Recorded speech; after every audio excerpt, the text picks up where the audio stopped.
one of our big dryers, and there was a fire in the dryer.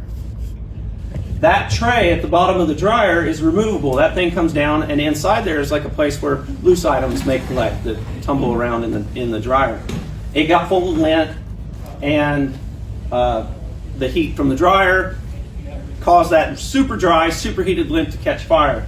Now, this dryer is equipped with a fire extinguishing system, and that's what that red piping is. But in this case, as we're going to see, the fire was handled quickly, and that thing never even had to be activated. So what happened was laundry staff was taking clothes out of the dryer, thought they could smell smoke on the items that were dry, reported it to the supervisor. The supervisor stopped the line, took the dryer apart, and found the small fire in that tray that we talked about, at which case he instructed his employees to go get a fire extinguisher. They retrieved the extinguisher, they extinguished the fire, and then they have 3 other dryers just like that. And so they stopped everything, took the other dryers apart, inspected them for the same type of problem, and was able to put things back in order relatively quickly. We came down, did a little investigation, made sure that everything was safe, and there was there were 0 injuries, 0 property damage, and really very small downtime. Okay, and what I want to stress here is that we get these new dryers when we remodeled our plant, and they come with this manufacturer's directions. Here's how often you clean it. Here's how often you do this. Well, what we found was that we thought that those cleanings were probably not as frequent as they should have been. Maybe it's our laundry load, the amount of laundry that we do. But anyway, we talked about that and decided, okay, we're going to bump up the cleaning schedule. We're going to clean them more often. And so one of to go through the lessons learned, the very first thing, and I want to stress this throughout, is the staff that thought they smelled smoke, they weren't afraid to go and say, I think I smell smoke on these things, right? They could have just as easily said, probably not, whatever. But they didn't. They weren't afraid to go tell their supervisor, hey, I think there might be an issue. And then the supervisor was not afraid to take decisive action and go get a fire extinguisher, stop the line, let's see what's going on. They did that and figured out that there was a fire. They put the thing out, and it was the prompt action of that team that mitigated there was no property damage, there was no injury to life, and there was very little downtime. One of the things we're going to stress throughout this thing is that we're not just, when we talk about fire, we're not just talking about dying in a fire, burning a building down, but we're also talking about negatively impacting the mission that we're on, which is to provide health care for our veterans. Okay? So if we burn up a dryer and can't do laundry, well, guess what? That creates a difficulty in our laundry facilities, which creates difficulty for care for our veterans, right? So overall, big kudos to the laundry team. They handled the situation. They handled it very well, and the result was very positive. Now, I like this one. This one's one of my favorites. So, we've got a toaster. This is on A2. Okay? Yeah? Let's go, Lily. And the idea is, hey, if we make the toast in the Dom, by the time it gets there, it's soggy. Nobody wants soggy toast, right?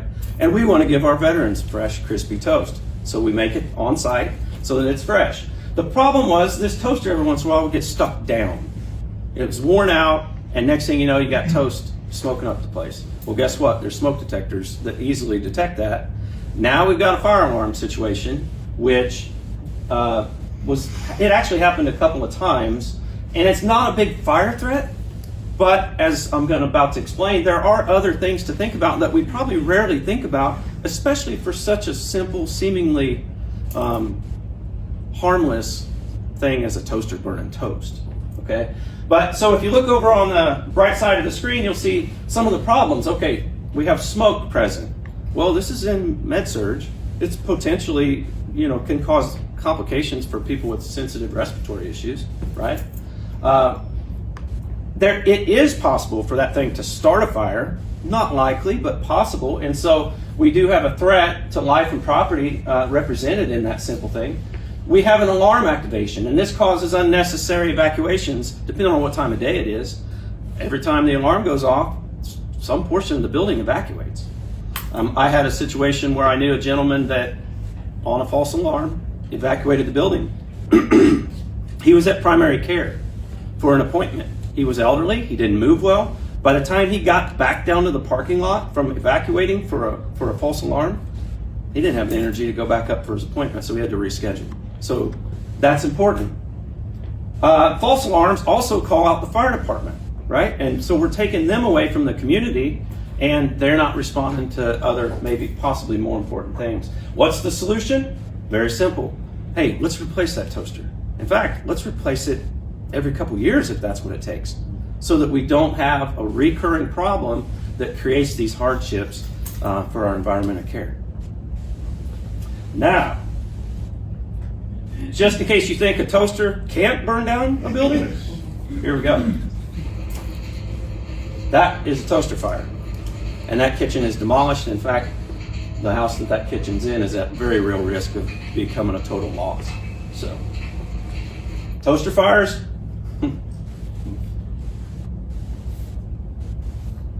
All right, time for a poll. And everybody that's done a fire drill with me should know the answer to this. So this first poll question, you all should be able to see it online, but it is, what does RACE stand for in fire safety? Should it be here too? I think Nicole can see that. Okay. Yeah, I see it. Okay. They're about 98% that answered. What have they- 98%? What do we got at 98? All right, does anybody in the room want to volunteer before we get the answer? Robert does.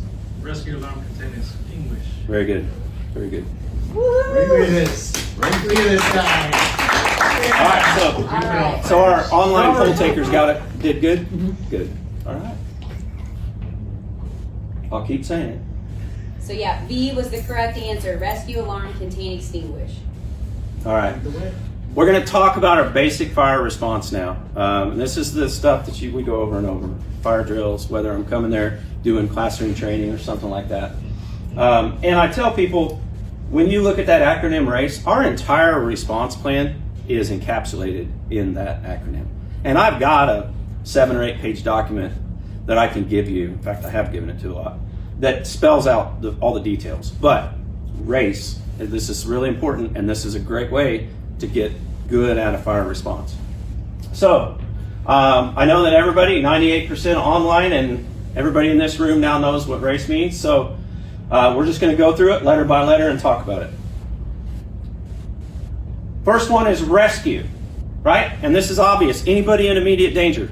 That's what we do. That's our mission, really. So that's common sense. If there's somebody involved in the fire that needs to be rescued, that's our priority. We're going to save them. Then we're going to move on with the other other important things. This is an example, and I really like showing this, because this is an actual fire that took place in a hospital. I believe this was in India. And this is an ICU, and I believe this was a COVID ward at the time. And what you're going to see is a ventilator towards the back of the room catch fire. I want you to notice how fast the smoke takes over this room.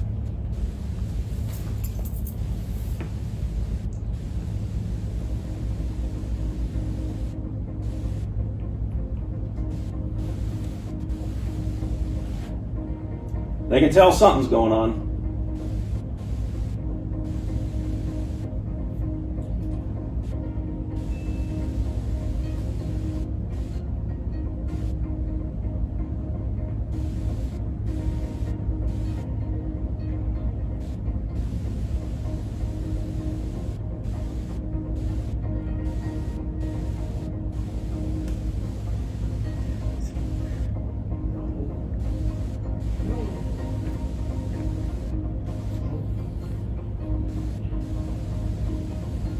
See the smoke starting to gather at the ceiling,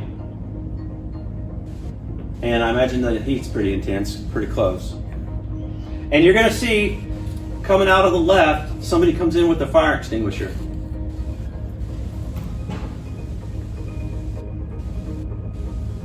There they go. Now notice that the smoke doubles. Once that fire extinguisher hits that fire, it gets a lot worse in that room because of the dust from the fire extinguisher. So So really, they only had a very short amount of time just to get people out of there before now you're starting to not even be able to see across the room. Okay?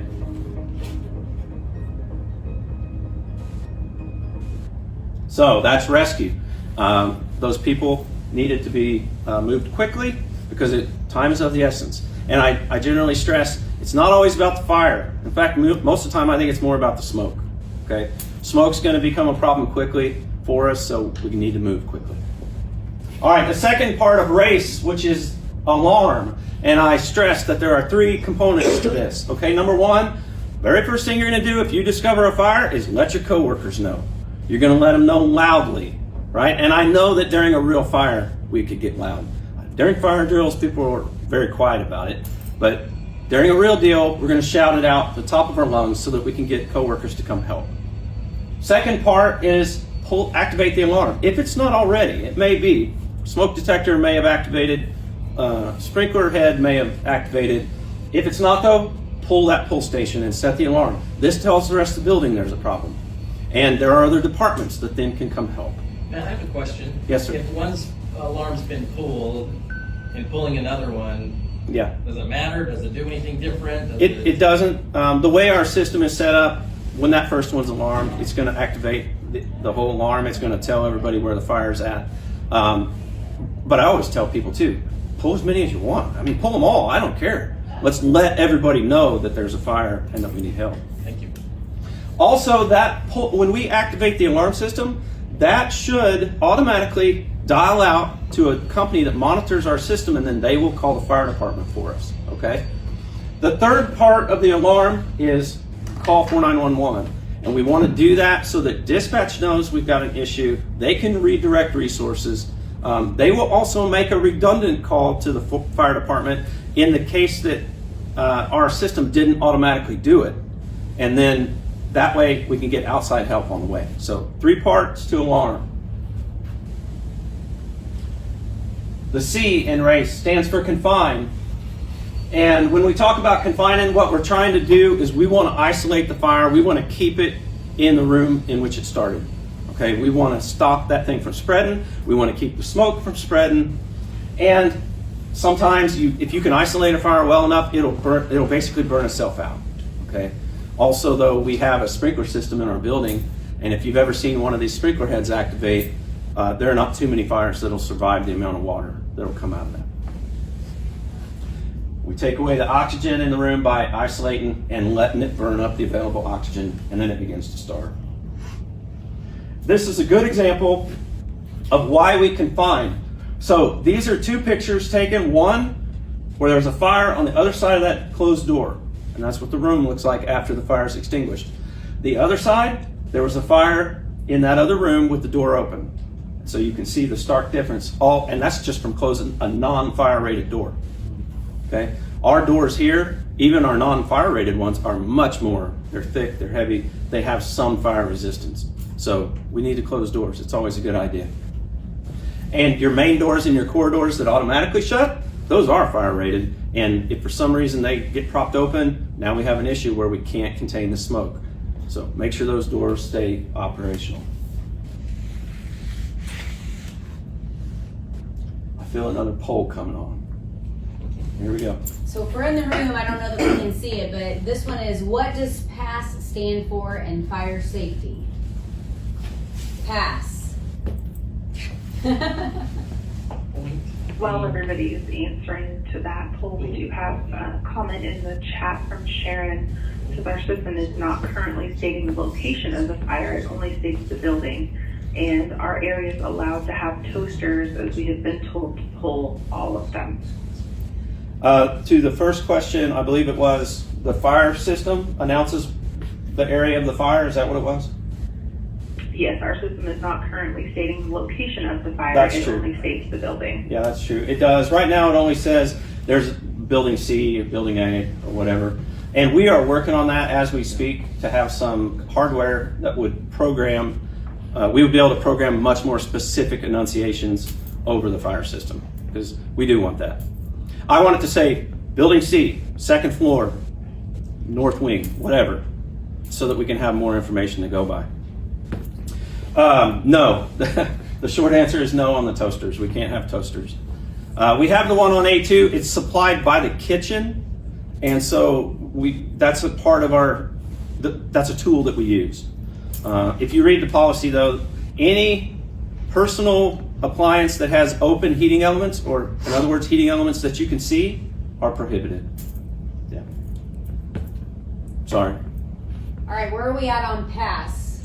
100%. We're looking at 100% on the pull, aim, squeeze, and sweep. Very good. Very good. So, fire extinguishers. We've got them everywhere. You see them all over the place.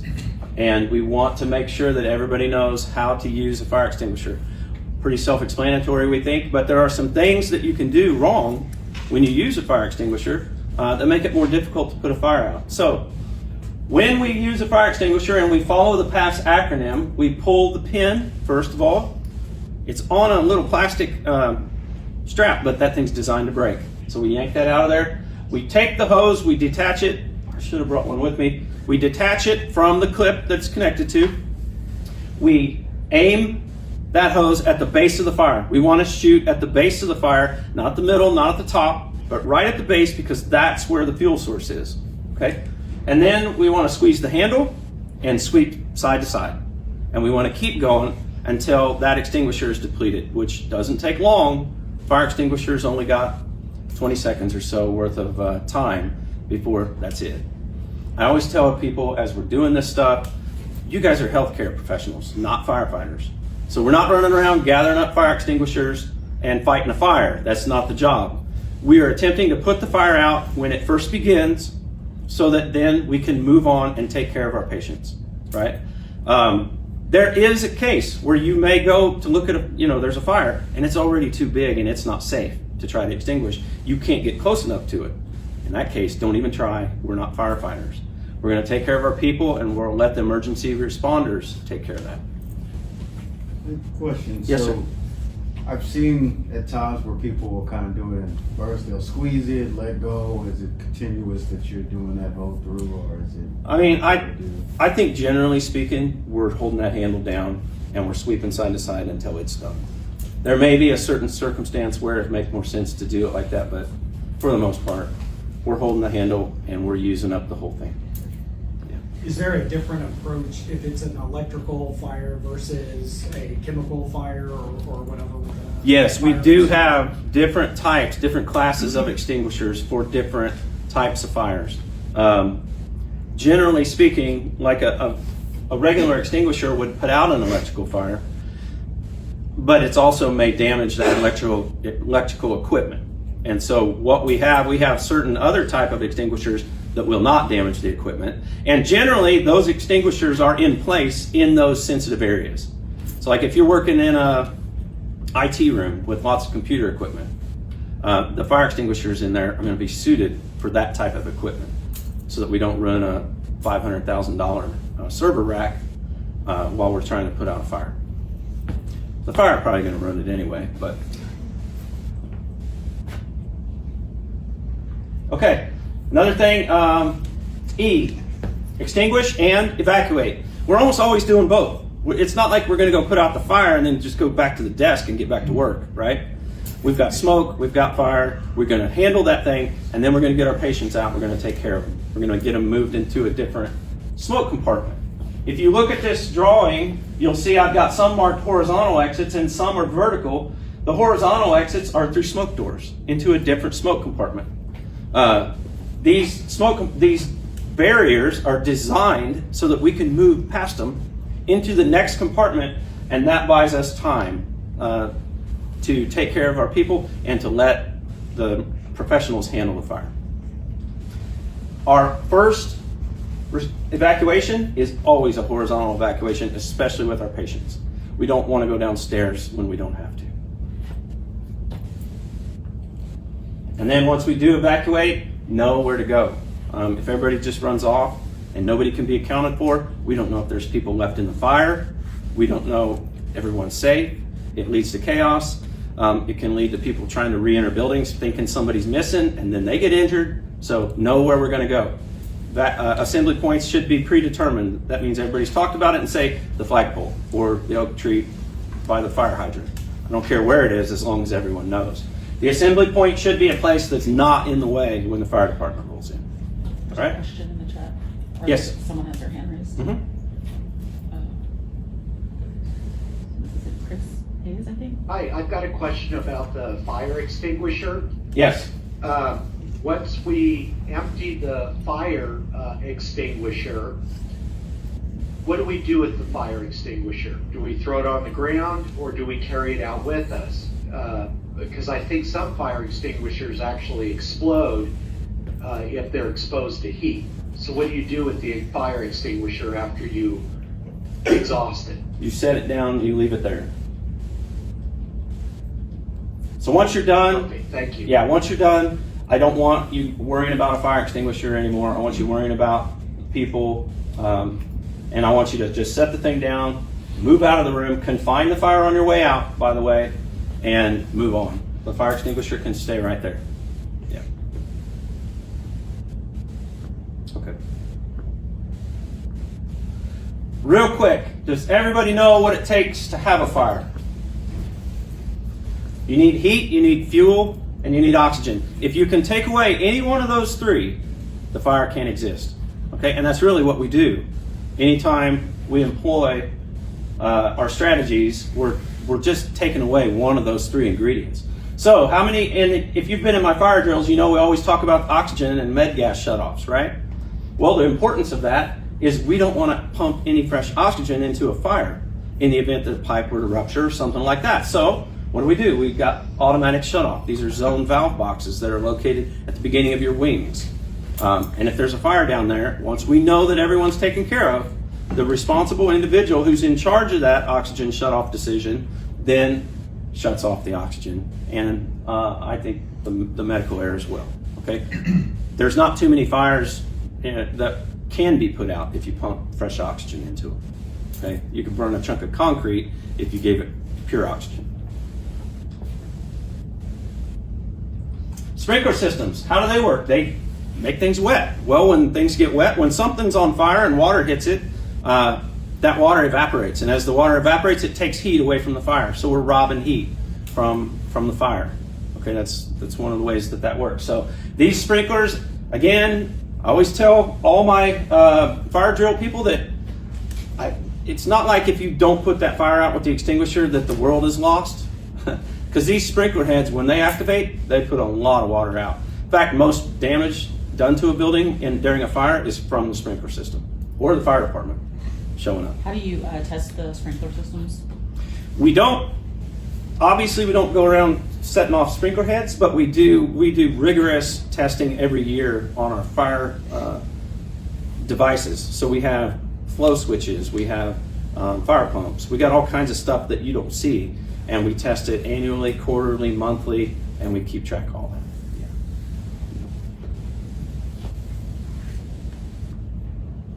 Oxygen, when you use a fire extinguisher, you're smothering the fire. This is why you aim at the base of the fire, because we want to cover the fuel so that there's no oxygen present at the surface of the fuel.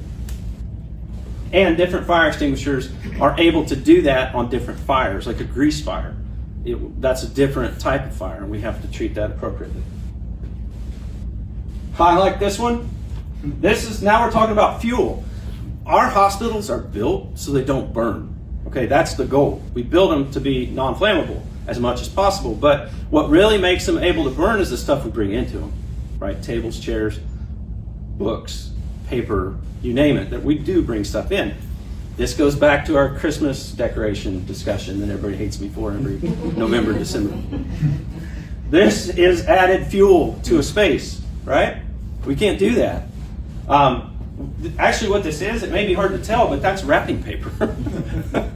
They built a 2 cubicle long cabin out of wrapping paper, and then they got cotton fluff laying around it just waiting to ignite. If that room lit, it'd get hot quick.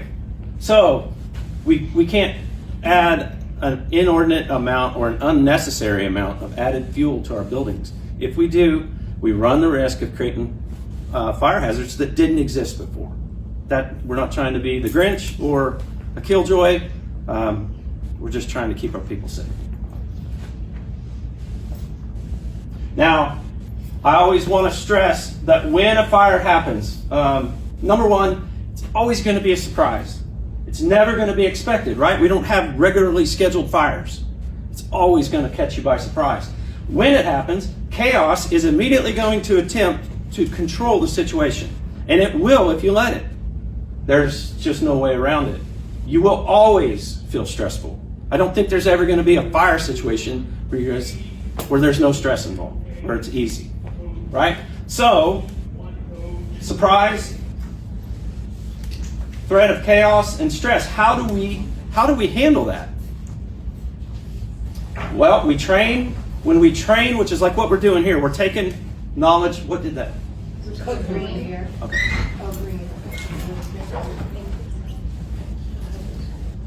It's one floor down. It's a code blue. Okay. Okay.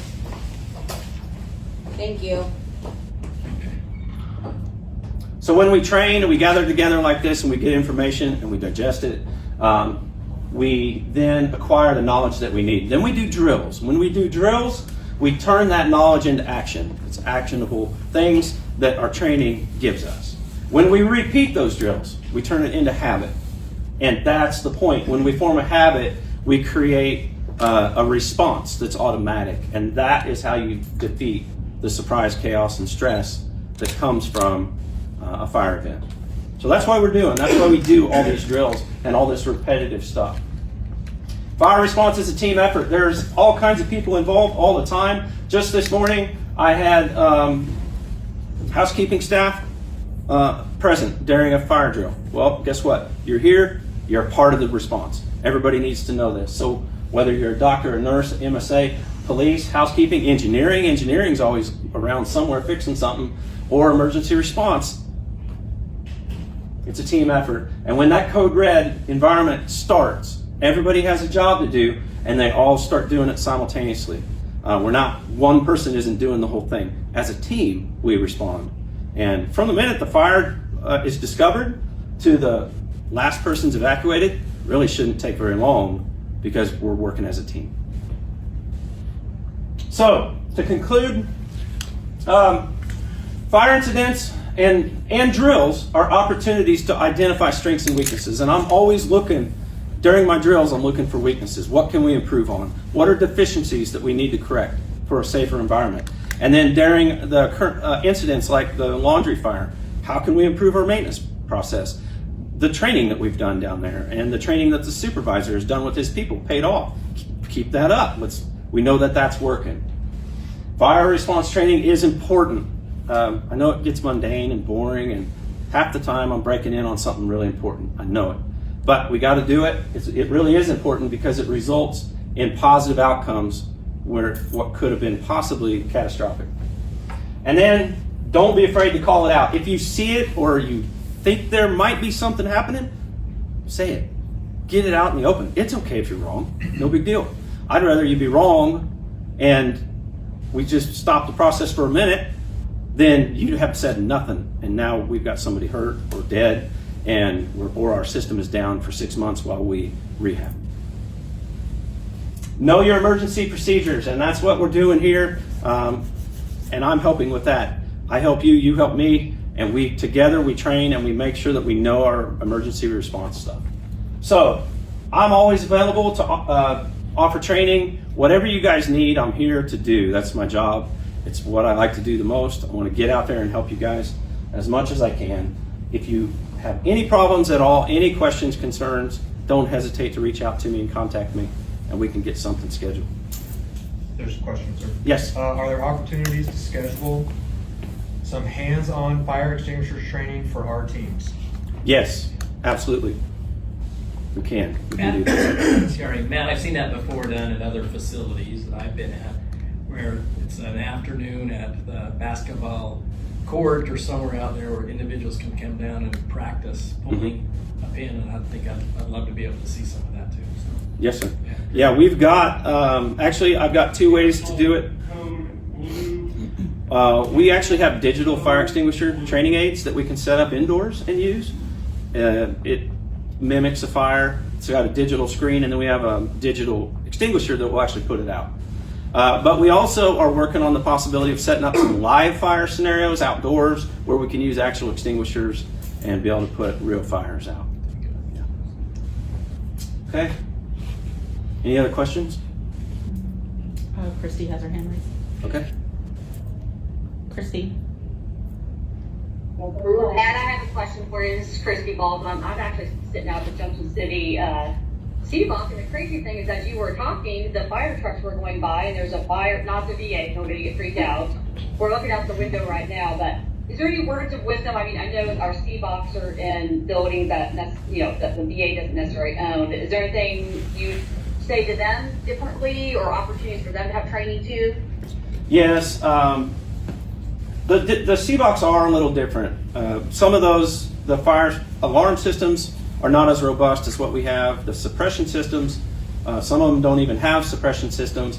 And I think the starting point there is to be very familiar with what systems you do have so that you understand how your response needs to begin.